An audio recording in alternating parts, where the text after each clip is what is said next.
ಎಲ್ಲರಿಗೂ ನಮಸ್ಕಾರ. ನಾನು ಡಾಕ್ಟರ್ ಬಿ ಗಂಗಾಧರ್ ನಾಯಕ್ ಅಂತ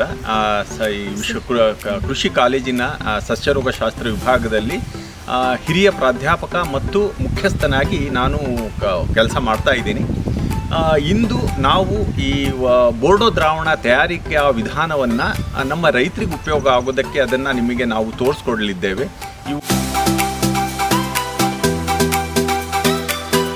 ಇತ್ತೀಚಿನ ವರ್ಷಗಳಲ್ಲಿ ನಾವು ನೋಡ್ತಿರೋ ಹಾಗೆ ಹಲವಾರು ಬೆಳೆಗಳನ್ನು ರೈತರು ಬೆಳೀತಾ ಇದ್ದಾರೆ.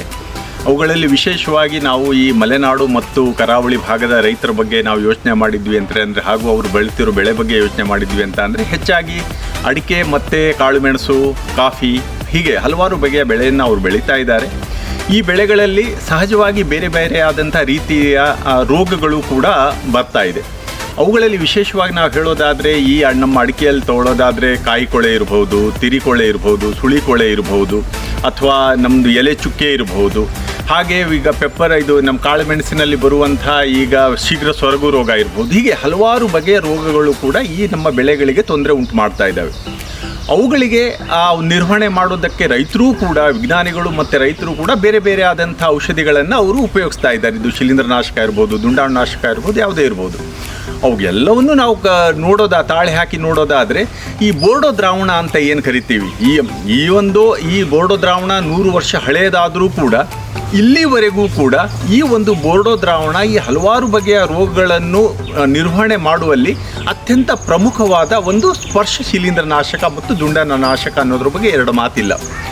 ಈ ಒಂದು ಬೋರ್ಡೋ ದ್ರಾವಣ ಇದನ್ನು ಮೊಟ್ಟ ಮೊದಲು ಕಂಡುಹಿಡಿದಿದ್ದು PMA ಮಿಲ್ಲಾರ್ಡೆಟ್ ಅನ್ನೋ ಒಬ್ಬ ವಿಜ್ಞಾನಿ 1885ರಲ್ಲಿ ಕಂಡುಹಿಡಿದ್ರೂ ಕೂಡ ಈಗ ಹೆಚ್ಚು ಕಮ್ಮಿ 130ರಿಂದ 140 ವರ್ಷಗಳಾದರೂ ಕೂಡ ಇಲ್ಲಿವರೆಗೂ ಕೂಡ ಆ ಒಂದು ಬೋರ್ಡೋ ದ್ರಾವಣ ಅತಿ ಹೆಚ್ಚು ಉಪಯೋಗ ಆಗ್ತಾ ಇದೆ. ಜೊತೆಗೆ ರೈತರೇ ತಮ್ಮ ತೋಟದಲ್ಲೇ ಆ ಒಂದು ಔಷಧವನ್ನು ತಯಾರು ಮಾಡಿಕೊಂಡು ಅದನ್ನು ನಾವು ಗಿಡಗಳಿಗೆ ಸಿಂಪಡಣೆ ಮಾಡುವಂಥ ಒಂದು ಸುಲಭವಾದ ಒಂದು ವಿಧಾನವಾಗಿದೆ. ಈ ಒಂದು ಬೋರ್ಡೋ ದ್ರಾವಣವನ್ನು ಯಾವ ರೀತಿ ತಯಾರಿಸಬಹುದು ಮತ್ತು ಈ ಬೋರ್ಡೋ ದ್ರಾವಣವನ್ನು ಯಾವ ರೀತಿ ನಾವು ಬೆಳೆಗಳಿಗೆ ಸಿಂಪಡಿಸಬಹುದು, ಹಾಗೆ ಯಾವ್ಯಾವ ರೋಗಗಳನ್ನು ಈ ಬೋರ್ಡೋ ದ್ರಾವಣದಿಂದ ನಾವು ನಿರ್ವಹಣೆ ಮಾಡಬಹುದು ಅನ್ನೋದನ್ನು ಈಗ ಪ್ರಾತ್ಯಕ್ಷಿಕೆಯ ಮೂಲಕ ನಾವು ನಿಮಗೆ ತೋರಿಸ್ಕೊಡ್ತಾ ಇದ್ದೀವಿ. 1% ಬೋರ್ಡೋ ದ್ರಾವಣವನ್ನು ವೈಜ್ಞಾನಿಕ ವಿಧಾನದಲ್ಲಿ ಮಾಡುವ ಮೊದಲನೇ ಸ್ಟೆಪ್ ಏನು ಅಂತಂದರೆ, 20 ಲೀಟರ್ ನೀರಿರುವಂತಹ ಒಂದು ಬಕೆಟಿಗೆ ಪುಡಿ ಮೈಲ್ತುತ್ತನ ತೊಗೊಂಡ್ರೆ ಇಮಿಡಿಯೇಟಾಗಿ ಸ್ಪ್ರೇಕ್ಕಿಂತ ಮುಂಚೆ ನಾವು ಕಲಿಸ್ಕೋಬೋದು. ಆದರೆ ನಾವು ಹರಳು ಯೂಸ್ ಮಾಡೋದಾದರೆ ಹಿಂದಿನ ದಿವಸ ರಾತ್ರಿಯೇ ಅದನ್ನು ಒಂದು ಬಟ್ಟೆ ಕಟ್ಟಿ ಬಕೆಟಿನಲ್ಲಿ ಅರ್ಧ ನೆನೆಯೋ ಥರ ನೀಟಾಗಿ ನೆನೆ ಹಾಕಿ ಬಿಡಬೇಕಾಗತ್ತೆ. ಅದನ್ನು ನಾವು ನೆಕ್ಸ್ಟ್ ಮಾರ್ನಿಂಗ್ ಅದನ್ನು ನಾವು ಸ್ಪ್ರೇಗೆ ಬಳಸ್ಕೋಬಹುದು. ಮತ್ತು ಇದೇ ಥರ ಇನ್ನೊಂದು 20 ಲೀಟರ್ ಬಕೆಟಿನಲ್ಲಿ 700 ಗ್ರಾಮ್ ಅಷ್ಟು ಸುಣ್ಣನ ಕಲಸಿರಬೇಕು. ಸುಣ್ಣನ ಇತ್ತೀಚೆಗೆ ಹೈಡ್ರೇಟೆಡ್ ಲೈಮ್ ಸುಣ್ಣನ ಯೂಸ್ ಮಾಡ್ತಿರೋದ್ರಿಂದ 700 ಗ್ರಾಮು ಎನಫ್ ನಮಗೆ pH 7 ತನಕ ಬರಲಿಕ್ಕೆ.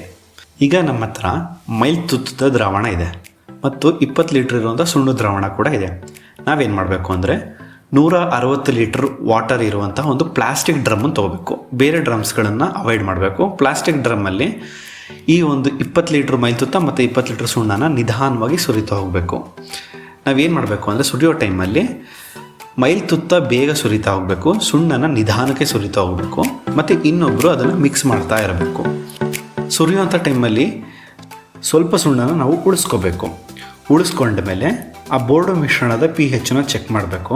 ಆ ಬೋರ್ಡೋ ಮಿಶ್ರಣದ pH ಏನಾದರೂ 6 ಅಥವಾ 6ಕ್ಕಿಂತ 6.5 ಇತ್ತು ಅಂತ ಅಂದರೆ ನಮ್ಮ pH ಸ್ಟ್ರಿಪ್ಪಲ್ಲಿ ಅದು ಒಂಥರ ಲೈಟ್ ರೆಡ್ ಕಲರು ತೋರಿಸುತ್ತೆ pH ಸ್ಟ್ರಿಪ್ಪು.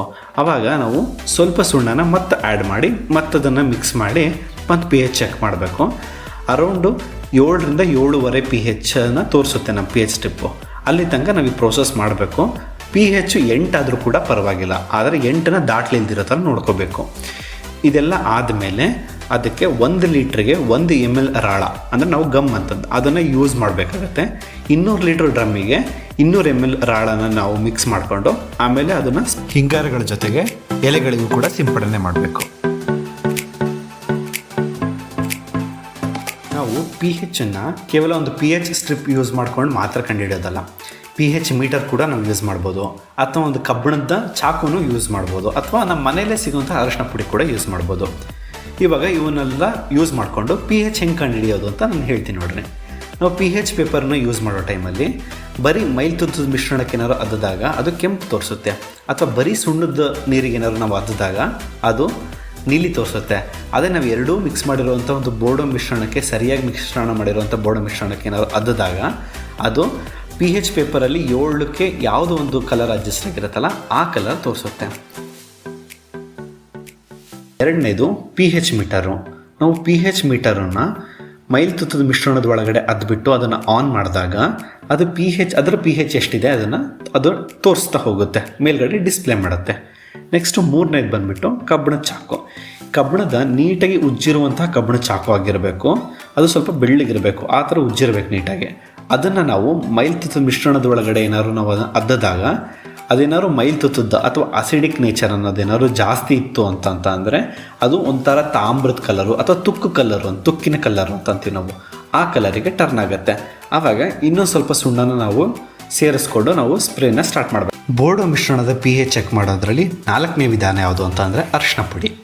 ಈ ಅರಿಶಿನ ಪುಡಿನ ನಮ್ಮ ಮೈಲ್ತುತ್ತದ ಮಿಶ್ರಣದ ಜೊತೆ ಏನಾದ್ರು ಮಿಕ್ಸ್ ಮಾಡಿದಾಗ ಅದು ಹಸಿರು ಬಣ್ಣಕ್ಕೆ ಟರ್ನ್ ಆಯಿತು ಅಂತಂದರೆ ಅಸಿಡಿಕ್ ಇದೆ ಅಥವಾ ಮೈಲ್ತುತ್ತ ಜಾಸ್ತಿ ಆಗಿದೆ ಅಂತ ಅಂದ್ಬಿಟ್ಟು. ಅದೇನಾದ್ರು ಕೆಂಪುಗೆ ಟರ್ನ್ ಆಗ್ತಾ ಇದೆ ಅಂತಂದರೆ ಸುಣ್ಣದ ಅಂಶ ಜಾಸ್ತಿ ಇದೆ ಅಂತ ಅಂದ್ಬಿಟ್ಟು. ಆ ಕಲರ್ ಚೇಂಜ್ ಮಾಡ್ತಾ ಇಲ್ಲ ಅಂತಂದರೆ ಅದು ಸರಿ ಪ್ರಮಾಣದಲ್ಲಿ ಮಿಕ್ಸ್ ಆಗಿದೆ ಅಂತ ಅಂದ್ಬಿಟ್ಟು. ಅದೇನಾದ್ರು ಹಸಿರು ಬಣ್ಣ ಏನಾದ್ರು ತೋರಿಸ್ತಾ ಇದೆ ಅಂತ ಅಂದಾಗ ನಾವು ಇನ್ನೂ ಒಂಚೂರು ಸುಣ್ಣನ ಅದಕ್ಕೆ ಸೇರಿಸ್ಕೊಂಡು ನಾವು ಸ್ಪ್ರೇ ಮಾಡೋದಕ್ಕೆ ಯೂಸ್ ಮಾಡ್ಬೋದು. ಈಗ ತಯಾರಿಸಿರುವಂತಹ ಮೈಲ್ತುತ್ತನ ಮಲೆನಾಡು ಭಾಗ ಮತ್ತು ಕರಾವಳಿ ಭಾಗದಲ್ಲಿ ಹಲವಾರು ಬೆಳೆಗಳಲ್ಲಿ ವಿವಿಧ ರೋಗಗಳಿಗೋಸ್ಕರ ನಾವು ಯೂಸ್ ಮಾಡ್ತೀವಿ. ಮೊದಲನೇದರಲ್ಲಿ ಅಡಿಕೆಯಲ್ಲಿ ಕೊಳೆ ರೋಗ, ಎಲೆ ಚುಕ್ಕೆ ರೋಗ, ಹಿಂಗಾರು ಒಣಗುವ ರೋಗ ಮತ್ತು ಸುಳಿ ಕೊಳೆ ರೋಗ, ಮತ್ತು ಕಾಫಿಗೆ ಬಂದ್ವಿ ಅಂತಂದರೆ ಕಾಯಿ ಕೊಳೆ ರೋಗ, ಅಡಿಕೆಯಲ್ಲಿ ದುಂಡಾಣು ಎಲೆಪಟ್ಟಿ ರೋಗ, ಈ ಮುಂತಾದವು ರೋಗಗಳಿಗೆ ನಾವು ಸ್ಪ್ರೇ ಮಾಡುವಂಥರ ಮುಖಾಂತರ ರೋಗನ ಹತೋಟಿಗೆ ತಗೊಬರ್ಬೋದು. ಮತ್ತು ಇನ್ನು ಅಡಿಕೆಯಲ್ಲಿ ಅಣಬೆ ರೋಗ, ಕಾಳು ಮೆಣಸಿನಲ್ಲಿ ಸೊರಗು ರೋಗ, ಶುಂಠಿ ಅಥವಾ ಅರಿಶಿಣದಲ್ಲಿ ಗೆಡ್ಡೆ ಕೊಳೆ ರೋಗ, ಈ ರೋಗಗಳಿಗೆ ನಾವು ಮೈಲ್ತುತ್ತನ ಡ್ರೆಂಚ್ ಮಾಡೋ ಮುಖಾಂತರ ರೋಗನ ಹತೋಟಿಗೆ ತಗೊಂಡು ಬರ್ಬೋದು. ಅಡಿಕೆಯಲ್ಲಿ ಎಲೆ ಚುಕ್ಕೆ ರೋಗ, ಕಾಯಿ ಕೊಳೆ ರೋಗ, ಹಿಂಗಾರು ಒಣಗುವ ರೋಗ ಹಾಗೂ ದುಂಡಾಣು ಎಲೆಪಟ್ಟಿ ರೋಗ ಮುಂತಾದ ರೋಗಗಳಿಗೆ ಬೋರ್ಡೋ ದ್ರಾವಣವನ್ನು ಸಿಂಪಡಿಸಬೇಕಾದ ಅವಧಿಗಳೆಂದರೆ ಮೊದಲನೇ ಸಿಂಪಡಣೆಯನ್ನು ಮೇ 25 ಮತ್ತು ಜೂನ್ 10 ಒಳಗಡೆ ಸಿಂಪಡಿಸಬೇಕು, ಮತ್ತು ಎರಡನೇ ಸಿಂಪಡಣೆಯನ್ನು ಜುಲೈ 1 ಮತ್ತು 2ನೇ ವಾರದಲ್ಲಿ ಸಿಂಪಡಿಸಬೇಕು, ಮತ್ತು ಮೂರನೇ ಸಿಂಪಡಣೆಯನ್ನು ಆಗಸ್ಟ್ 3ನೇ ಅಥವಾ 4ನೇ ವಾರದಲ್ಲಿ ಸಿಂಪಡಿಸಬೇಕು. ಒಂದು ಸಿಂಪಡಣೆಯಿಂದ ಇನ್ನೊಂದು ಸಿಂಪಡಣೆಗೆ 30 ರಿಂದ 45 ದಿವಸಗಳ ಅವಧಿಯನ್ನು ಅಂತರವನ್ನು ನೀಡಬೇಕು.